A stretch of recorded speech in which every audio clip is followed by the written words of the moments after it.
নিশ্চয়ই জানেন, শহর সমান আনন্দের সাথে পড়াশোনা করে। অনেক স্টুডেন্ট আছে যাদের মানে তাদেরকে বুঝতে হবে তার সেই চিন্তা, তাদের ভাবনা, তার মধ্যে যে ড্রিম, সেই ড্রিমকে কাজে লাগানো এবং সেই দিকে তাকে ধাবিত করা। এবং এটাতে আমরা দেখেছি অনেক সাকসেস আমরা পেয়েছি। আমরা বিদ্যাজ্যোতি স্কুল 125টি আমরা করেছি এবং রেজাল্ট নিয়ে প্রচন্ড কথাবার্তা হয়েছে। এখানে বিদ্যাজ্যোতি স্কুলের গত বছর যে রেজাল্ট এত ভালো হয়েছে, 86% সেখানে পেয়েছে এবং অন্যান্য যে বিদ্যাজ্যোতি 12 ক্লাসে সেখানেও ভালো রেজাল্ট করেছে। আমরা কিন্তু এই সরকার আসার পর আমরা চাই যে একটা প্ল্যাটফর্ম দেওয়া।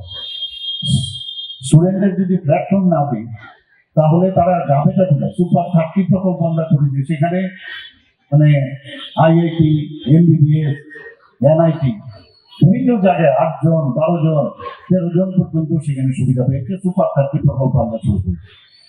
যারা মেয়েরা আছেন ক্লাস 9-এ পড়ে তাদেরকে বিনামূল্যে আমরা প্রায় 1,22,000-এর উপরে আমরা বাইসাইকেল আমরা দিয়েছি। বিভিন্ন গ্রামে গঞ্জে আমরা যাই, এমনিভাবেও যান, এত ভালো লাগে যে মেয়েরা সাইকেল করে যাচ্ছে। একটা সাইকেল কিনা একজনের মানে আমাদের সময় চিন্তাই করতে হতো। তো সেই জায়গায় আজকের মেয়েরা নিজেরা বাইসাইকেল করে স্কুল থেকে বাড়িতে যাচ্ছে, বাড়ি থেকে স্কুলে আসছে। Chief ministers annual state award for academic excellence প্রায় 703 জন আমরা মেধাবী শিক্ষার্থী যারা আছেন তাদেরকে আইপ্যাড আমরা দিয়েছি, ট্যাবলেট দিয়েছি ওনাদেরকে।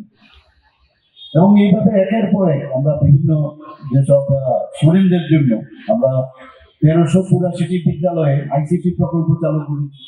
435টি যেখানে স্কিল ডেভেলপমেন্টের বিষয় আজকাল খুব কথা হয় যে স্কিল ডেভেলপমেন্ট না থাকলে হবে না, তো বৃত্তিমূলক শিক্ষা শুরু করেছি। স্মার্ট ক্লাসরুম 1210টির মতো স্মার্ট ক্লাসরুম করেছি। 367টি টিঙ্কারিং ল্যাব, তো বন্দে ত্রিপুরা চ্যানেল, এবং এগুলো একের পর এক আমরা